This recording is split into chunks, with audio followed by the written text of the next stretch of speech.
اعوذ باللہ من الشیطان الرجیم، بسم اللہ الرحمن الرحیم۔ اسلامک تھیم کے پیارے سامعین، میری طرف سے السلام علیکم ورحمۃ اللہ وبرکاتہ۔ اسلامک تھیم کے جتنے بھی سامعین ہیں پلیز اس چینل کو سبسکرائب کریں تاکہ ہر نئی آنے والی ویڈیو کا نوٹیفیکیشن بآسانی آپ تک پہنچ جائے۔ آج میں بہت زیادہ ایمان افروز آپ کے لیے واقعہ لے کے آئی ہوں جو یقیناً آپ کو پسند آئے گا۔ حافظ ابن کثیر رضی اللہ تعالیٰ عنہ اور حافظ ابن عساکر عبداللہ بن حذافہ رضی اللہ تعالیٰ عنہ کا واقعہ بیان کرتے ہیں۔ آپ کو رومی کافروں نے قید کر لیا اور اپنے بادشاہ کے پاس پہنچا دیا۔ بادشاہ نے آپ سے کہا کہ تم نصرانی بن جاؤ، تمہیں اپنے راج پاٹ میں شریک کر لیتا ہوں اور اپنی شہزادی کو تمہاری نکاح میں دیتا ہوں۔ عبداللہ بن حذافہ نے جواب دیا کہ یہ تو کیا، اگر تو مجھے اپنی بادشاہیت دے دے اور تمام عرب کا راج مجھے سونپ دے اور یہ چاہے کہ میں ایک آنکھ جھپکنے کے برابر بھی اپنے دین محمد صلی اللہ علیہ وآلہ وسلم سے پھر جاؤں تو یہ بھی ناممکن ہے۔ بادشاہ نے کہا پھر تجھے قتل کر دوں گا۔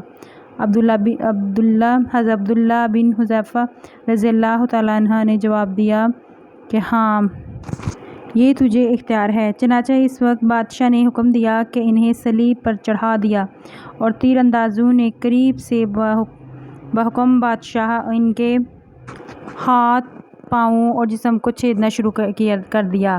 بار بار یہ کہا جاتا کہ آپ بھی نصرانیت قبول کر لو اور آپ پورے صبر و استقلال سے فرماتے جاتے کہ ہرگز نہیں۔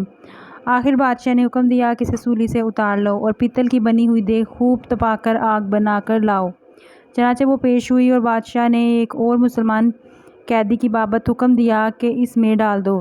اس وقت حضرت عبداللہ بن حذافہ کی موجودگی میں آپ کے دیکھتے ہی اس مسلمان قیدی کو اس میں ڈال دیا گیا۔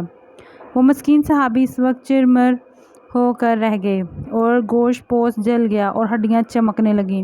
پھر بادشاہ نے حضرت عبداللہ رضی اللہ تعالیٰ عنہ سے کہا دیکھو اب بھی وقت ہے، یہ بات مان لو اور ہمارا مذہب قبول کر لو، ورنہ اسی آگ کی دیگ میں اسی طرح تمہیں بھی ڈال دیا جائے گا۔ آپ نے پھر بھی اپنے ایمان جوش سے کام لے کر فرمایا کہ ناممکن ہے کہ میں خدا کے دین کو چھوڑ دوں۔ اسی وقت بادشاہ نے حکم دیا کہ انہیں چرخی پر چڑھا کر اس میں ڈال دو۔ جب یہ اس آگ کی دیگ میں ڈالے جانے کے لیے چرخی پر اٹھائے گئے تو بادشاہ نے دیکھا کہ ان کی آنکھوں میں آنسو نکل رہے ہیں۔ اس وقت اس نے حکم دیا کہ رک جائیں، انہیں اپنے پاس بلایا، اس لیے کہ اب اسے امید بن گئی تھی کہ بادشاہ اس عذاب کو دیکھ کر اس کے خیالات بدل گئے ہوں، میری مان لے گا اور میرے مذہب کو قبول کر لے گا، میری دامادی میں آ کر میری سلطنت کا ساجی بن جائے گا۔ لیکن بادشاہ کی یہ تمنا بے سود نکلی۔ حضرت عبداللہ نے فرمایا میں صرف اس وجہ سے رویا تھا کہ آج ایک ہی جان ہے جسے راہ خدا میں اس عذاب کے ساتھ قربان کر رہا ہوں، کاش میرے روئے میں ایک ایک جان ہوتی تو آج سب جانیں راہ خدا میں اس طرح ایک ایک کر کے فدا کر دیتا۔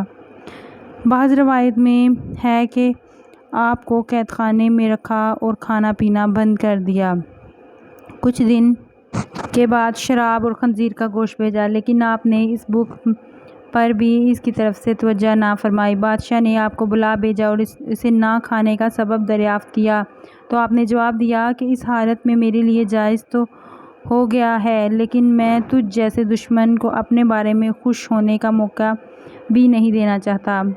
اب بادشاہ نے کہا اچھا تم میرے سر کا بوسہ لے لو تو میں تمہیں اور تمہارے ساتھ کے تمام قیدیوں کو رہا کر دیتا ہوں۔ آپ نے اسے قبول فرما لیا اور اس کا سر کا بوسہ لے لیا اور بادشاہ نے بھی اپنا وعدہ پورا کیا۔